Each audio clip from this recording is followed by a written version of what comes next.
Do you remember the last time a hack and slash piqued your interest? For most it has to be Devil May Cry 5 or Nier Automata. Two fantastic specimens of the genre that stood out in the market. What about the past?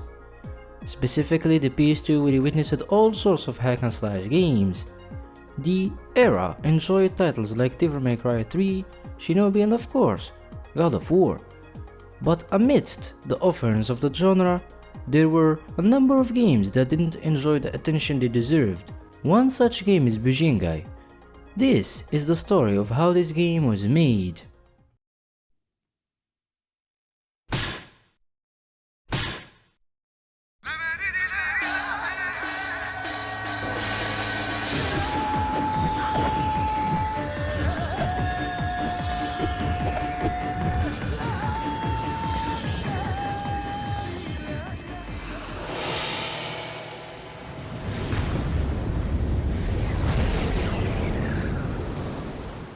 The tale of how Bujingai was made is as interesting as the game itself.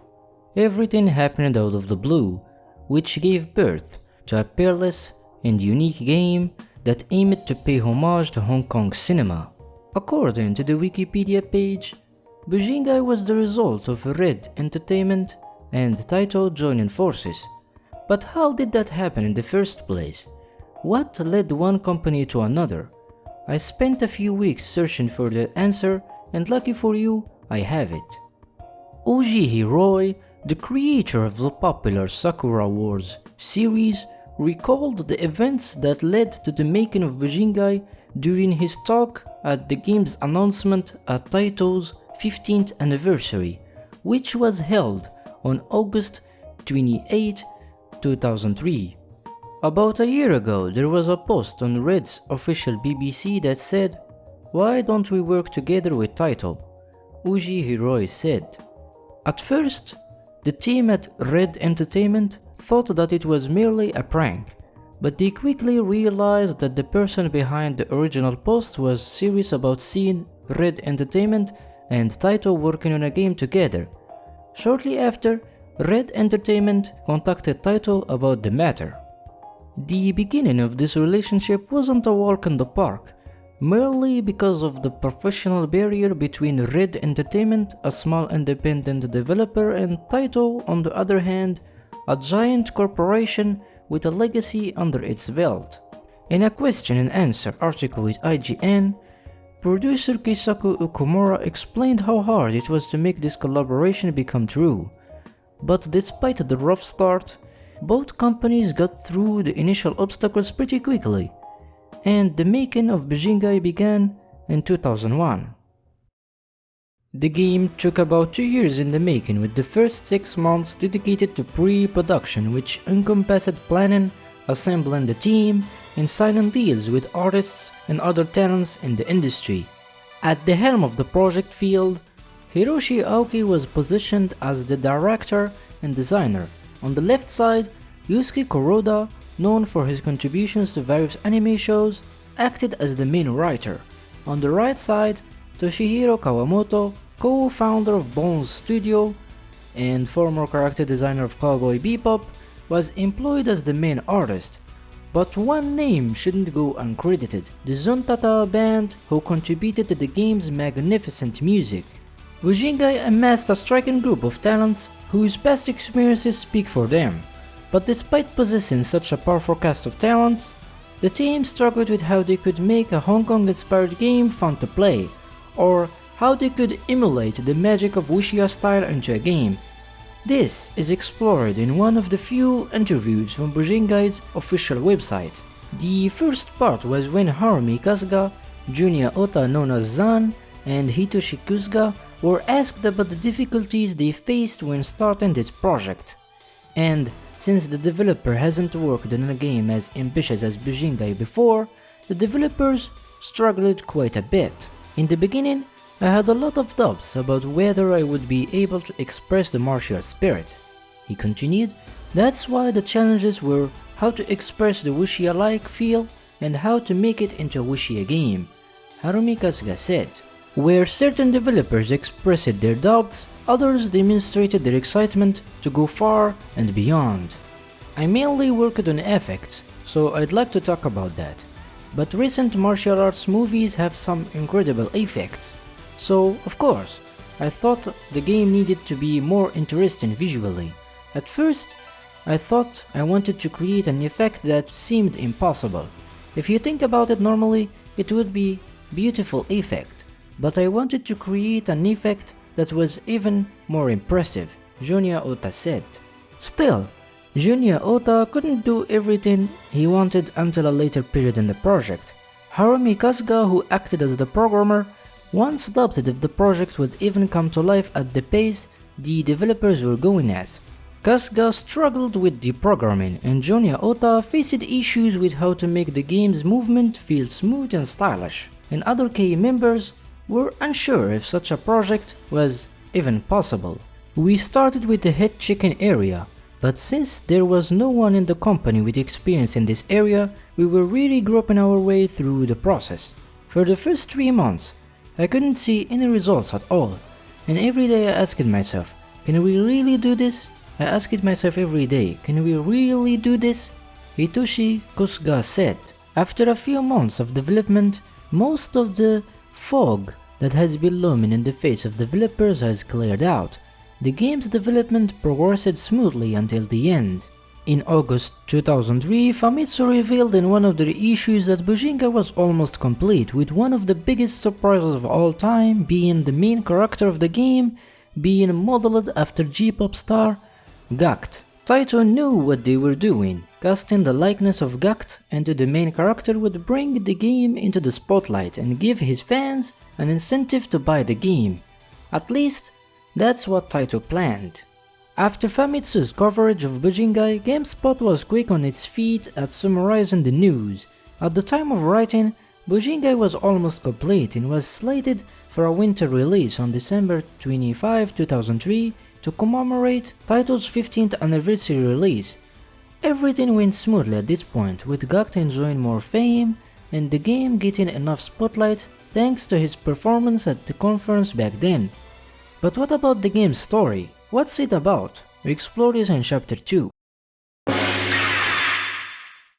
Bujingai's story wasn't for everyone. Those who grew up with compelling stories were quick to point out the lacking plot of Bujingai, but those who came for the action stayed for the action, and found the story to be a perfect match with the game's atmosphere.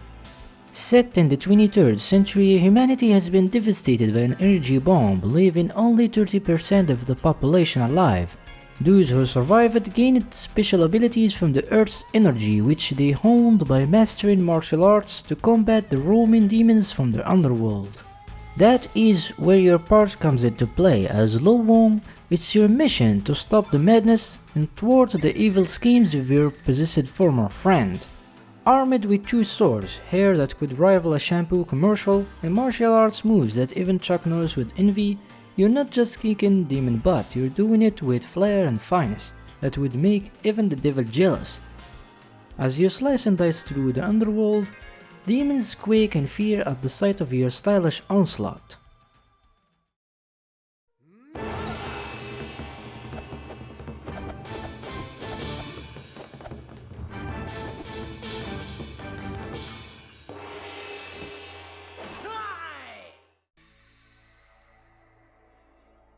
Bujingai wasn't simply going to walk in the footsteps of high-profile Hong Kong wuxia films, it aimed to surpass them and to make a pretty unforgettable experience that would stand tall face to face with other incredible hack-and-slash games.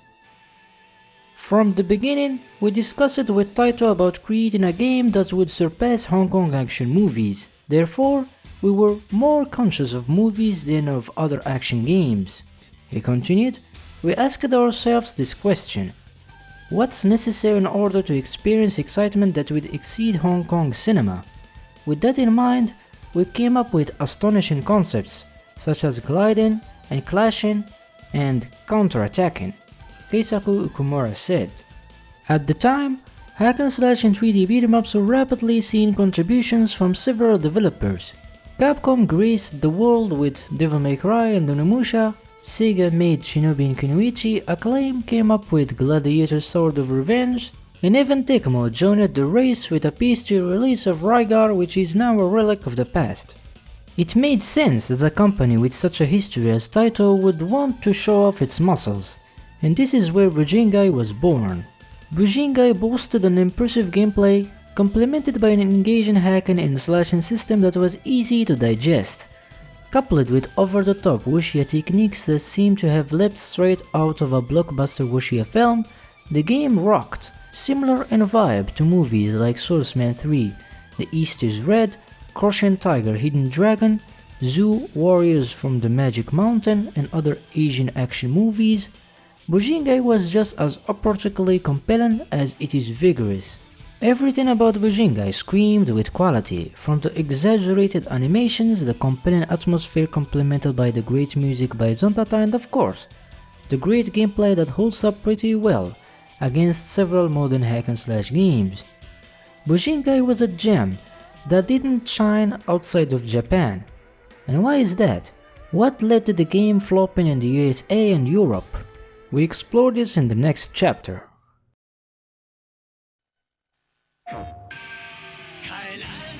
遠い未来、鬼が支配する島に一人の男が降り立った。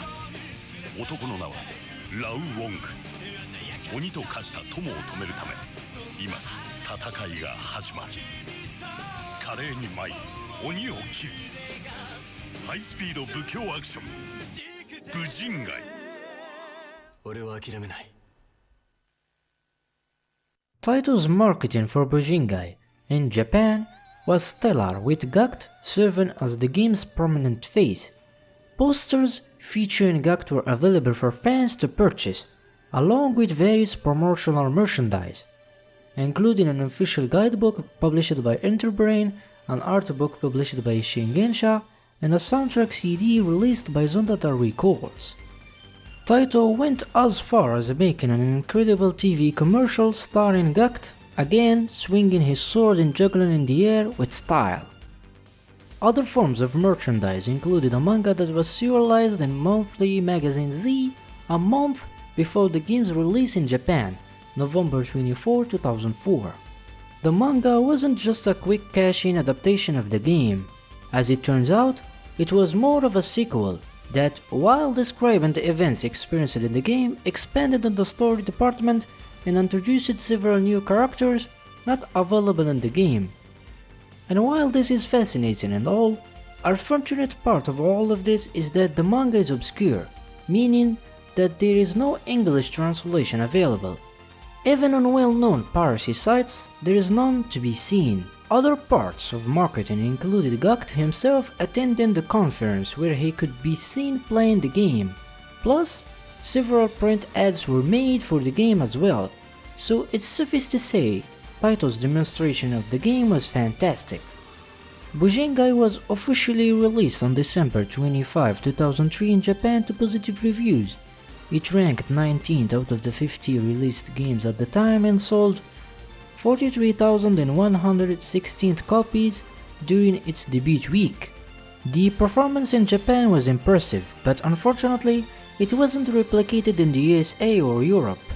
According to an old blog post on GameSpot, BAM Entertainment announced that it would be responsible for publishing Bujingai in North America under the title Bujingai the Forsaken City in May, which was later pushed to July 2004. Now, if you're not familiar with the company, BAM Entertainment has a history of publishing games that didn't perform well in the market, both commercially and critically. However, Taito had a different opinion about BAM, stating, "We feel that BAM is the ideal publisher to bring Bujingai to the US market," said Hinori Ichi, General Manager of Overseas Releases at Taito. BAM's knowledge of the North American market made them the right choice to get this great game in front of an even greater audience of PlayStation 2 fans.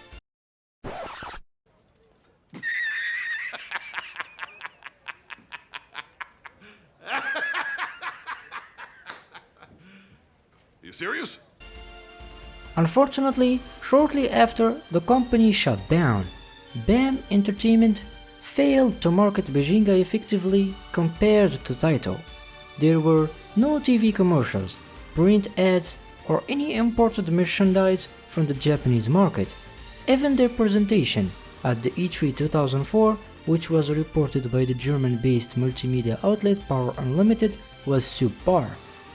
Barely anyone was interested in the game because it wasn't marketed effectively. The same situation unfolded in Europe. According to an old blog post on gamesindustry.biz, Bujingai was originally intended to be released by Atari, but for unknown reasons, 505 Games ended up publishing the game under the title Bujingai Sword Master. Similarly to the North American release, Bujingai failed to stand out among the crowd. There was barely any marketing for the game at all, with only one promotional poster found in the France-based magazine Consoles Plus. Bujingai was also released in South Korea and Taiwan under the Japanese title Bujingai. Trying to uncover how the game performed commercially in those territories is challenging. However, after reading through several video game reviews on South Korean websites, one obvious thing was the fact that South Koreans didn't appreciate the game. Upon reflection, it seems that Taito may not have believed that a game like Bujingai would sell well outside Japan, so they gave the publishing rights to whatever company showed up on their doorstep. It's a shame, because Bujingai only gained recognition years after its original launch. By that time, it was too late.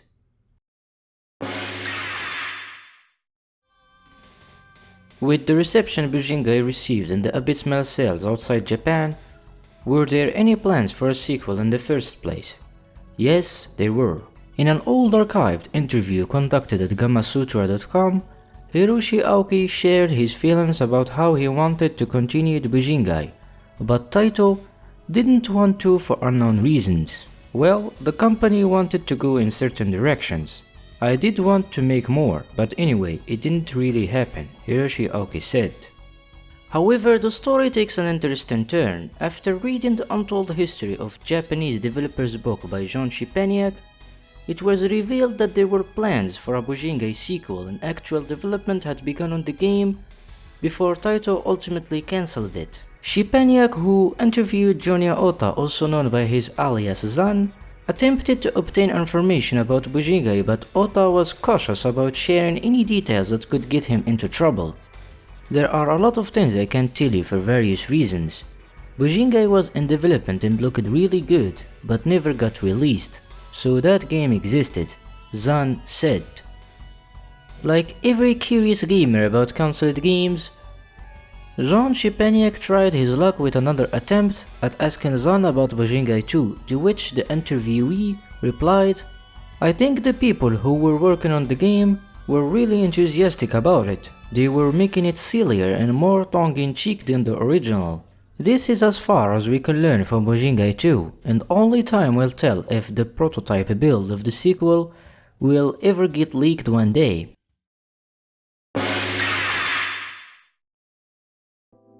On March 31, 2006, South Korean film distributor Sidos HQ announced its acquisition of the rights to develop a massively multiplayer online RPG based on Bujingai in collaboration with developer Best Today. Despite initial optimism, the project failed to materialize despite CEO Jeon Jong-woo's announcement at China Joe in July of the same year, stating that the game was in full development with plans for release in the third quarter of 2007. Unfortunately, these plans never came to fruition. As for the ownership of Bujingai's intellectual property, it likely belongs to Square Enix. When Square Enix acquired Taito in late 2005, they obtained the rights to all of Taito's games, including Bujingai. Whether Square Enix has any plans for the IP or intends to sell it to another party remains uncertain. In the meantime, all we can do is replay Bujingai and reminisce about a time when Taito made a great game, where everybody was Wuxia fighting.